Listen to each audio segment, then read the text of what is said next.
Lawsuits are moving forward against the manufacturers of PFAS chemicals, toxic compounds that can now be found in the bodies of about 98% of human beings, including those who have never even lived in contaminated areas.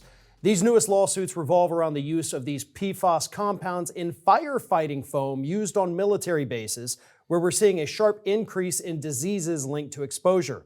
Joining me to explain what's happening is attorney Wes Bowden. So, Wes, let's start with this issue. Obviously, Mike Papantonio and I many times have talked about these PFAS chemicals here on America's Lawyer, but we haven't covered this specific area before.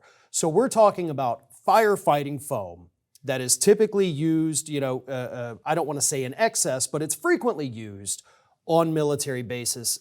Tell us about the applications of the firefighting foam. Yeah, so what we're seeing is that, PFAS, you guys have done a lot of shows on that as well. They're very persistent, they're bioaccumulative, and they're toxic. So a lot of times when these chemicals are used, if they get into the environment, they just stay there. And one of the products that has led to probably the largest increase of contamination is the use of firefighting foams, AFFF Class B foams. And what these are the foam that comes out of the fire truck, the foam that they use at airports to extinguish fuel fires. That's what they are. And so for decades, these were used unknowingly by the fire departments, by our local towns, by our counties, by our first responders, the brave men and women who we rely upon to protect ourselves, protect our community. They didn't know that there was PFAS chemicals in there, and for decades they were used and resulted in this environmental contamination. So we're talking about these chemicals being used because obviously they're very efficient. They go over the fire, they blanket it, smother it, prevent oxygen. So yeah, it works wonders, especially when you're dealing with fuel fires from airplanes or vehicles, whatever it is. Fast, efficient, gets the job done.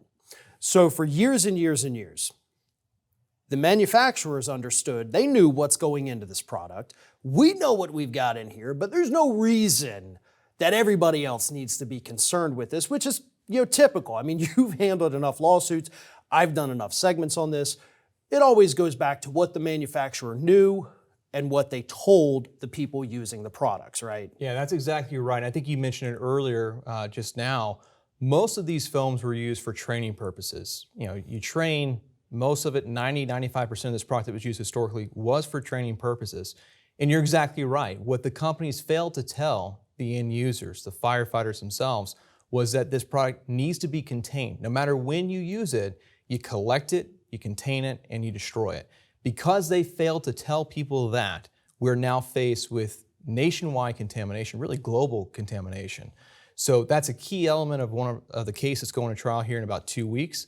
And we believe that we're going to be able to prove to a jury what these companies knew. And there's no question that the companies knew that these compounds were persistent, they were bioaccumulative, and they were toxic as far back as the 1970s. So what companies are we talking about here? Obviously, 3M, which has been involved in the production of a lot of these PFAS chemicals.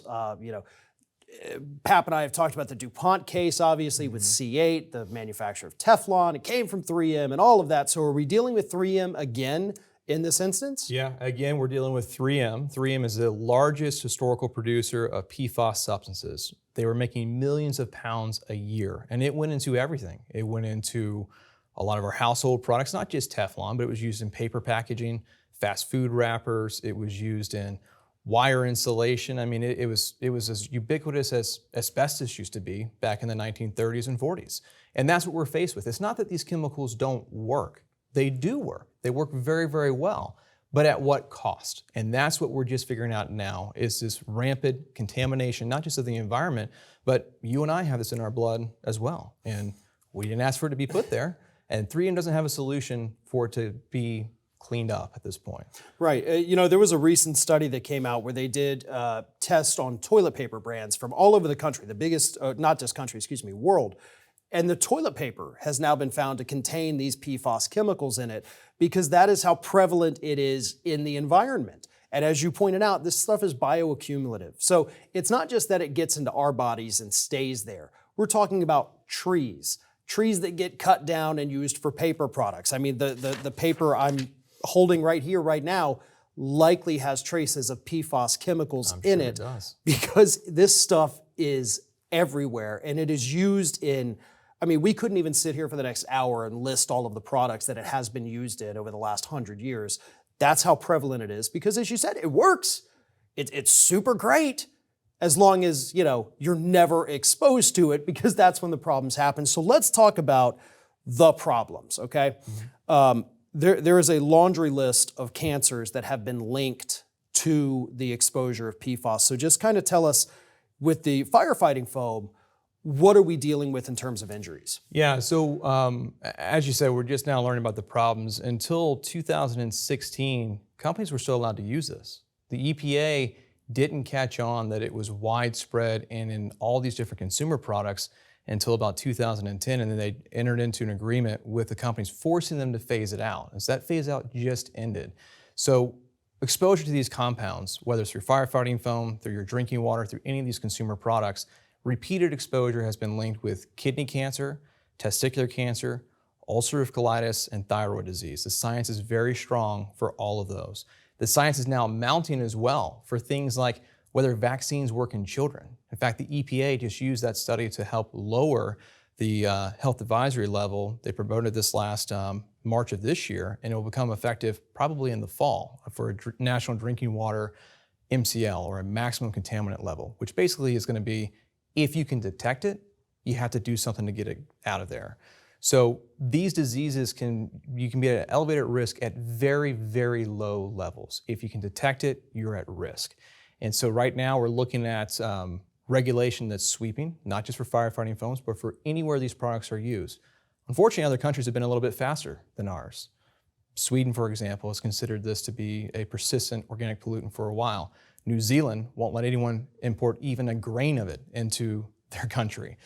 So we're catching up, but these companies have had a lot of influence, a lot of power, and delaying the science and regulatory action. And that is what we see so many times with really any case. It all comes down to the influence that these companies have over the regulatory bodies, over the politicians. They pump so much money into the process at the local level, at the state level, the federal level. So they kind of get this, free pass. We can do what we want to do, and we're going to delay any kind of regulation because you keep feeding us money. Now, here's the thing. You and I right now, we're situated in between 3 different military bases. Mm-hmm. And one of the places where we're seeing increased concentrations of contamination is on these military bases and the land surrounding them. So explain why that is. Like, why are the military bases the hot spots for all of this pollution? So the interesting thing is, if you read about the history of firefighting foam, which is nothing anyone would do on their own, but the reality is that this is a product that 3M made. It was a solution to a problem that didn't exist. And so what they did was they convinced the military that this can extinguish fires a little bit faster than the old stuff. And when I say a little bit faster, they were looking to extinguish a fire within 30 seconds. Some of these foams that don't use fluorine at all, that don't have any sort of PFAS in it, it may take them 40 seconds, it may take them 45 seconds. Now, those seconds matter when you're talking about lives, and it's a product, like I said, that does work. But the vast majority of it is used for training. And so they sold the military on, here's this cure. We're going to put out fires more quickly. Of course we want that. We want to protect our troops. We want to protect all of our assets and defense assets. But they didn't tell them not to train with it. And because they didn't tell them not to train with it, it was used at Softley Field. It was used at Eglin. It was used at all of the municipal fire departments. And as a result, it went out into the groundwater as well. And it's contaminated our aquifer. So a lot of us, you and I included, where we are here in Pensacola, we have PFAS in our water, and it has to be filtered out. And so our local utility has spent tens of millions of dollars of filtering this out, all because the companies never told the truth about what they knew internally. Don't train with it, contain, collect, and destroy. If they had done that, we wouldn't be having this conversation right now. But that's unfortunately what happened. Was the vast majority of use is from training, and about half of the use historically has been through the military, for just those reasons we've talked about. So you're talking about the city that we're in right now, obviously millions of dollars spent to filter this stuff out. And I'm going to assume, based on how prevalent this stuff is, we're not the only city that's had to do that. But the lawsuits you're handling right now, these are not on behalf of cities, are they? These are individuals, correct? So we have Or- both. We represent cities, we represent states and counties as well, because they're the ones who are now burdened with cleaning this up. And the question is, are they going to pass on that cost to the people that live in their communities? Are they going to tax them in essence? Or are they going to ask the companies who created this problem to fix their mess? And so we do have counties and governments that we represent, but we also represent people who have unknowingly been exposed to this and have developed those diseases. And the science is really strong on this. We can actually take blood samples, I mean, the same way you would do to measure your blood sugar if you're diabetic, and we can measure the PFAS in your blood and also tell you what type of PFAS it is and who made it. That's how advanced the science has gotten in the last couple of years. So it's a very strong case, and we look forward to our day in court because we think that once the truth is made known, a jury is going to see it for what it is, and they're going to hold 3M, DuPont, and others responsible. That's actually remarkable with that testing. That's something I didn't know, because that's also, it just reminds me of the climate change lawsuits that we have that have routinely been thrown out of court because the courts have said, listen, we know the pollution from these oil companies is causing catastrophic problems. The issue is you, as a plaintiff, you can't prove that this individual's pollution is what caused this. And now we're at the point, at least with this case, maybe we'll get there with pollution one day, but we could say, no, look at my blood right here. Here's the results. This PFAS chemical that is inside of me came from this company. That is remarkable. I mean, It's a game changer. That it truly is. So we've got the two avenues of litigation. We've got the individual human beings that have been injured. We've got the cities, states, governments that have incurred all of these massive costs. And there recently was a victory in court with the Daubert. That's right. Which is something I'm not fully able to understand. That's not my training. So explain that a little bit, because I did some reading on it. I kind of get it, but just so everybody understands where we're at. Yeah, so quite simply, what happens when you bring a lawsuit, you actually have experts that come in and talk about how was this knowable, was it known, and are we certain that it's this company who did it? And they issue opinions. In that process, that Daubert challenge, it comes from a case, Daubert v. Dow Chemical. So it's a very well-known thing in the law, but what it means is that the defendants will challenge and say that your experts don't know what they're talking about. It's junk science. And the court rejected that argument. It said it's sound science, it's reliable, and it meets the requirements to be presented to a jury. Of course it should, because it's truthful, it's accurate. It's what the defendants already knew 50 years ago that we are just now figuring out ourselves as a nation, as a community, and now presenting this truth to a jury. So we've cleared the big hurdle, right? Mm-hmm. The Daubert decision, we got that. So like you said, you're going in 2 weeks.